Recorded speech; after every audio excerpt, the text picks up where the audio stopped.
வணக்கம் அன்பு நேயர்களே. மந்த்ரா டிவி நேயர்களுக்கு என் அன்பான வணக்கம். மந்த்ரா டிவி சேனல் வாயிலாக உங்களை சந்திப்பதிலே மட்டற்ற மகிழ்ச்சி. இந்த சேனல்ல வர்ற ஒவ்வொரு நிகழ்ச்சிகளும் ரொம்ப பிரமாதமாகவும் அற்புதமாகவும் இருக்கும். நிச்சயமாக உங்களுக்கு ஜோதிட ரீதியாக ஏதோ ஒரு வகையில் அது வழிகாட்டியாக இருக்கும்.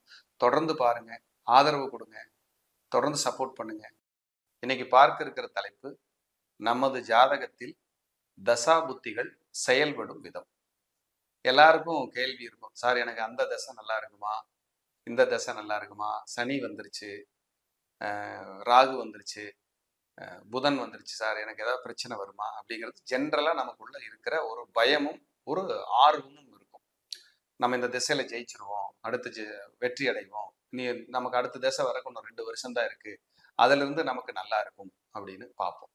இப்ப இந்த தசா புத்திகளை எப்படி நம்ம பயன்படுது, நமக்கு அது செயல்படுற விதம் எப்படி அப்படிங்கிறத நம்ம சுருக்கமா பார்க்க போறோம். இது ரொம்ப முக்கியமான சப்ஜெக்ட், அதனால கொஞ்சம் கூர்ந்து கவனிச்சீங்கன்னா உங்களுக்கு புரியும். உங்க ஜாதகத்துல ஒரு தசை நடக்குதுன்னு வச்சுக்கோ. அந்த தசாநாதன் முதல்ல எந்த வீட்டுல இருக்காருன்னு பார்க்கணும். அந்த தசாநாதன் எந்த வீட்டுல இருக்காருன்னு பார்க்கணும். முதல்ல ஒரு கிரகம் தான் நின்ற வீட்டு வேலையை கண்டிப்பா செய்யும். அவர் 5ல் இருந்தாலும் 5ஆம் வீட்டு வேலையை செய்யும், 6ல் இருந்தா 6ஆம் வீட்டு வேலையை செய்யும், 8ஆம் இடத்துல இருந்தா 8ஆம் வீட்டு வேலையை செய்யும். அந்த வீட்டு வேலையை செய்யாம அந்த கிரகம் ஓயாது. அதுக்கப்புறம் அந்த கிரகம் என்ன நட்சத்திர சாரம்னு பார்க்கணும். உதாரணத்துக்கு ஒரு குரு திசை நடக்குது, அவர் சனி நட்சத்திரத்தில் இருக்காரு, பூசத்துல இருக்காரு, உச்சம் பெற்று திசை நடத்துறாருன்னு வச்சுக்கோங்க. அந்த சனீஸ்வரன் எங்க இருக்காருன்னு பார்க்கணும். அந்த சனி லக்னப்படி ஒரு கெட்ட கிரகங்களோட சேர்ந்து கெட்ட இடத்துல இருந்தாருன்னா அதுவும் உங்களை கொஞ்சம் டிஸ்டர்ப் பண்ணும். அப்ப அந்த தசாநாதன் எங்க இருக்காருன்னு பார்த்து அவர் எங்க பார்க்கிறாருன்னு பார்க்கணும். இப்ப செவ்வாய் சனி குருவுக்கு 3 பார்வைகள், அப்போ கொஞ்சம் அந்த பலன்கள் கொஞ்சம் கலந்து நிறைய நடக்கும். இப்ப சந்திரன் சுக்கிரன் சூரியன் புதன்னா ஒரே பார்வை, 7ஆம் பார்வை தான். அந்த தசாபுத்தி நடந்துச்சுன்னா நேர ஒரு இடத்த பார்ப்பாங்க, ஒரே ஒரு இடத்த மட்டும் 180 டிகிரியில அந்த இடத்துக்கான பலனை சேர்த்து செய்வாங்க. ஒரு ஜாதகர் சொல்லுவார், சார் எனக்கு இந்த தசை வந்ததுக்கு அப்புறம் நான் ரொம்ப கடன் ஆயிட்டேன், நெருக்கடி ஆயிட்டேன், போராடுறேன் அப்படின்னு. இன்னொருத்தர் சொல்லுவார், நான் இது வந்ததுக்கு அப்புறம் நிறைய சம்பாரிச்சேன், பெரிய புகழ் அடைஞ்சேன், பெரிய அளவுல ஜெயிச்சேன் அப்படின்னு சொல்லுவார். இப்ப உதாரணத்துக்கு ஒரு ஜாதகத்தை வச்சு நம்ம இதை எப்படின்னு பார்ப்போம். ஒரு சிம்ம லக்ன ஜாதகம், 10ஆம் இடத்துல கேது இருந்து தசை நடத்துது, ரிஷப கேது. அந்த கேது நிக்கிற நட்சத்திரம் யாருடைய நட்சத்திரம் அப்படின்னா சந்திரனுடைய ரோகிணி. அப்போ அந்த சந்திரன் எங்க இருக்காருன்னா அவருக்கு கடகத்துல இருக்காரு.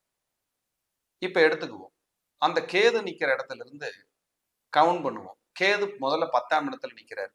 நான் அந்த ஜாதகத்தை பார்த்த உடனே, சார் கேது 10ல் இருக்கு, அவர் நிக்கிறது விரையாதிபதியோட நட்சத்திரத்துல, இந்த கேது திசை ஆரம்பிச்சு 2 வருஷம் 4 மாசம் 17 நாள் ஆச்சு, இப்போ உங்க தொழில கடுமையான விரயத்தையும் நெருக்கடியும் சந்திச்சீங்களா அப்படின்னா, தொழிலை நான் க்ளோஸே பண்ணிட்டேன் சார் இந்த 2.5 வருஷத்துல, அவ்வளவு பெரிய நெருக்கடி சார், அதுக்கு முன்னாடி கூட ஓடிக்கிட்டு இருந்தது அப்படின்னாரு. அடுத்தது அந்த கேது நேர பாக்குற இடம் 4ஆம் இடம், 12 கூடையவன் சாரம் வாங்கி 4ஆம் இடத்தை கேது பாக்குறான். அப்போ ஏதாவது லேண்டு சொத்து வித்தீங்களா சார்? இப்பதான் சார் 3 மாசம் ஆச்சு வீடு வித்து அப்படின்னாரு, கடன் அடைக்கிறதுக்காக. அது நேர 8ஆம் இடத்தை பாக்குது, ஏதாவது விபத்து சர்ஜரி, காலில் சின்னதா பிராக்சர் ஆயிடுச்சு சார்.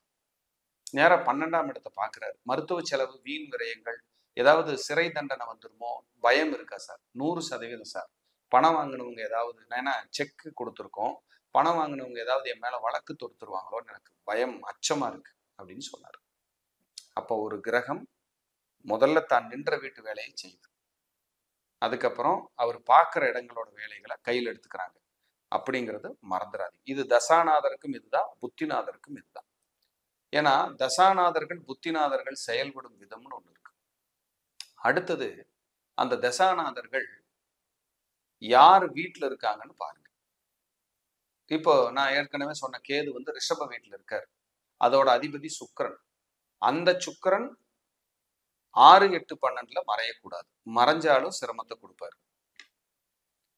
அந்த சந்திரன் 12 கூடையவர், அவர் விரயத்தை தான் கொடுக்க போறாரு. அப்ப என்ன பண்ணணும், இந்த கேது வர்றதுக்கு முன்னாடி புதன் திசை நடந்திருக்கு இல்லைங்களா, அப்பவே நம்ம சுதாரிச்சிடும். அவருக்கு சிம்ம லக்னத்துக்கு 2-11 கூடியவருடைய புதன் திசை நல்ல இடத்துல இருந்தா நடத்தி இருக்கு. அவர் என்ன சொல்றாரு, எனக்கு எப்பவுமே நான் இப்படித்தான் காசு வரும்னு நம்பி ஏமாந்துட்டேன் சார். நிறைய மன உளைச்சல் சார், போராட்டம் சார், நெருக்கடியோட உச்சம் சார் அப்படின்னு சொல்றாரு. இப்போ அந்த புதன் திசையை கால்குலேட் பண்ணும்போது நம்ம சொல்லணும், சார் அடுத்தது கேது வருது, அடுத்தடுத்த திசா புத்திகள்ல நீங்க கவனமா இருக்கணும் அப்படின்னு சொல்லணும், எச்சரிக்கை பண்ணணும். அது ஜோதிடரோட கடமை.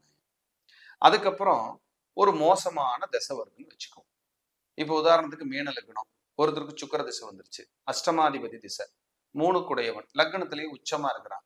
கண்டிப்பா அந்த திசை உங்களுக்கு கொடுமை தான், நெருக்கடியை கொடுக்க போகுதுன்னு அர்த்தம். ஆனா நான் என்ன சொல்ல வரேன்னா, முழுக்க முழுக்க அந்த தசாநாதர்களையே நம்ம கையில் எடுக்காம அடுத்தடுத்த புத்திநாதர்கள் வருவாங்க. அந்த புத்திநாதர்கள் அவங்க லக்னப்படி, அவங்க ஜாதகப்படி நட்பு வீட்டுல வலிமையா கேந்திர திரிகோணங்கள்ல இருக்காங்களான்னு நம்ம செக் பண்ணணும். அப்படி பண்ணும்போது அவங்க நல்ல நிலைமையில இருந்தாங்கன்னா நிச்சயமாக அந்த ஜாதகத்துல மோசமான அஷ்டமாதிபதி தசை நடந்தா கூட புத்திகள் மாறி மாறி நல்ல இடங்கள் இருக்கும்போது உங்களுக்கு சுப பலன்கள் கொடுக்கறதுக்கு கொஞ்சம் கடமைப்படும். ஏன்னா தசாநாதரை விட புத்திநாதரே பலவான்னு ஒரு கருத்து இருக்கு, தசாநாதரை மிஞ்சி புத்திநாதர் செயல்பட மாட்டானுன்னு ஒரு கருத்து இருக்கு. இதை அனுபவத்துலதான் பார்க்கணும்.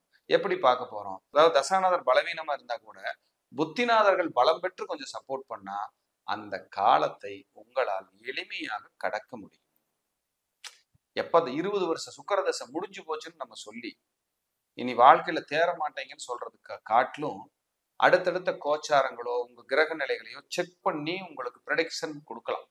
அப்படி கொடுக்கும்போது உங்களுக்கு ஒரு ஆர்வம், ஓ இப்படி இருக்கு, நல்லா இருக்கும் அப்படின்னு ஒரு நம்பிக்கை அப்படிங்கிறது உங்களுக்கு வரும். அதே போல ஜாதகம் பார்க்கும்போது நீங்க இப்ப பேசுற விதிகளை பூரா எனக்கு ஜாதகத்துல சொல்லவே இல்லைங்களேன்னு சிலர் கேட்கிறாங்க. என்னோட கருத்து இப்ப என்னன்னா, நான் இப்ப சொல்லிக்கிட்டு இருக்கிறது சப்ஜெக்ட், ஒரு ஜோதிட பாடம் மாதிரி. உங்களுக்கு கொடுக்கறது ப்ரெடிக்ஷன். அப்போ உங்க ஜாதகத்துக்கு என்ன தேவையோ அதை மட்டும்தான் நம்ம பேச முடியும். சார் நீங்க யூடியூப்ல பெரிய அளவுல ஹிஸ்டரி மாதிரி பேசுனீங்க அப்படின்னா அது அந்த சப்ஜெக்ட் உங்க ஜாதகத்துக்கு தேவைப்பட்டிருக்காது. அந்த ஜாதகம் உங்களுக்கு என்ன சொல்ல சொல்லுது, உங்க பிரச்சனை என்ன, தீர்றதுக்கு வழி என்ன, தீருமா தீராதா, தீரும்னா எவ்வளவு காலத்துல தீரும், தீராதுன்னா எப்ப தீர்றதுக்கு வாய்ப்பு கிடைக்கும், இதைத்தான் உங்க ஜாதகத்துக்கு நம்ம பேச போறோம். அப்போ ஒரு ஜாதகத்தை பார்த்த உடனே ஆரம்ப திசையிலிருந்து நீங்க பிறந்ததுல இருந்து ஒருத்தரை கேட்கிறேன், கரூர்ல இருந்து வந்திருக்காரு, சார் உங்க பொண்ணுக்கு சந்திர திசையில பிறந்திருக்கு, ரோகிணி நட்சத்திரம் 1ஆம் பாதம், 8 வருஷம் 3 மாசம் இருப்பு, அந்த பொண்ணு பிறந்ததுக்கு அப்புறம் 8 வருஷம் உங்களுக்கு ஒரு growth இருந்திருக்கு sir, super sir, correct sir, 8 வருஷம் மடம் கொண்டு வந்துருச்சு சார் ஜெயிச்சு. அதுக்கப்புறம் செவ்வாய் திசை வந்துச்சு, போராடுனீங்களா சார், பெருத்த கடனாளி ஆயிட்டு சார். அப்போ குழந்தை ஜாதகத்துல கூட அப்பாவுக்கு பலம் பலவீனம்ங்கிறத ஒரு வரி சொல்ல வைக்குது. அப்ப தசாபுத்திங்கிறது சாதாரண வேலை இல்லை.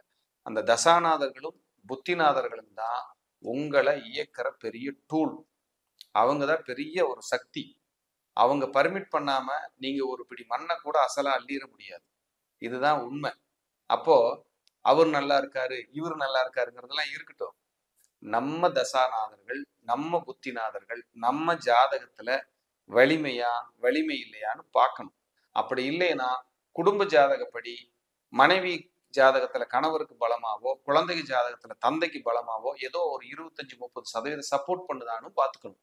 அப்படி பார்த்துட்டா அடுத்த நகர்வுகள் கொஞ்சம் அகலக்கால் வைக்காம நிதானமா போனாலும் தப்பு வராது, ஓட்டிக்கலாம் அப்படிங்கிற தெம்ப அந்த தசாபுத்தினால மட்டும்தான் கொடுக்க முடியும் என்பதை சொல்லி மீண்டும் ஒரு நல்ல பதிவில் சந்திக்கிறேன். நன்றி, வணக்கம், வாழ்க வளமுடன்.